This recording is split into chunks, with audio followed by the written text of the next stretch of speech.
Selamat datang di Didi TV, sebuah kanal pribadi yang mengajak kita semua memahami tentang diri kita sebagai makhluk ciptaan Tuhan yang paling sempurna. Secara keseluruhan, kanal ini memuat bahasan ringan tentang keterkaitan antara bahasa, literasi, karakter, kebudayaan, dan peradaban. Kali ini kita akan membahas keterkaitan antara SKB 3 Menteri dan Kato Nanampe. Assalamualaikum warahmatullahi wabarakatuh. Saudara, sepertinya persoalan SKB 3 Menteri masih belum usai. Ada 3 pemahaman terkait dengan SKB 3 Menteri yang mengatur soal pakaian anak sekolah. Yang pertama adalah pemahaman yang memperlihatkan penolakan yang sangat keras terhadap penerapan SKB tersebut. Yang kedua adalah pemahaman yang memberikan reaksi tidak menolak tapi juga tidak menerima. Dan yang ketiga adalah pemahaman yang memperlihatkan bahwa SKB 3 Menteri ini bermanfaat bagi masyarakat. Pada kesempatan ini saya tidak hendak membahas tentang menerima atau menolak terhadap SKB 3 Menteri, tapi lebih banyak berbicara tentang bagaimana masyarakat memahami sebuah teks, sebuah simbol, atau sebuah tanda-tanda atau gejala.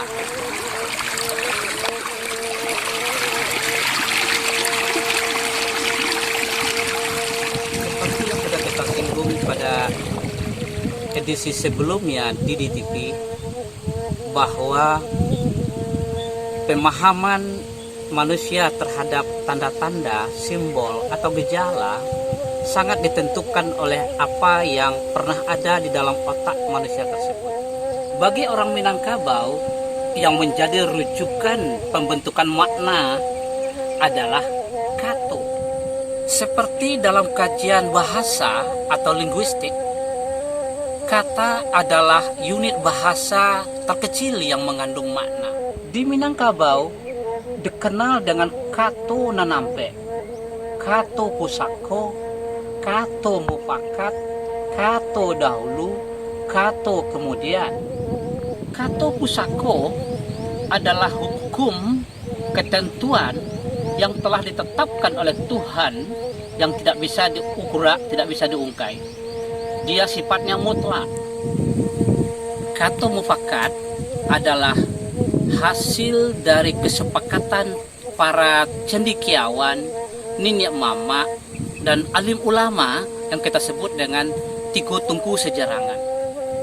Kato Dahulu adalah hukum ketetapan kesepakatan yang telah ditetapkan oleh pendahulu yang harus dijalankan dan dilaksanakan oleh anak kemanakan yang ada hari ini.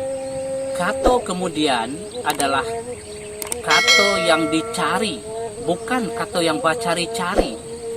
Artinya adalah ketika ada fenomena, ketika ada gejala baru, para nenek mama, alim ulama, dan cadik pandai kembali bermusyawarah untuk mencari hukum, ketetapan, dan kesepakatan yang mengatur fenomena baru tersebut.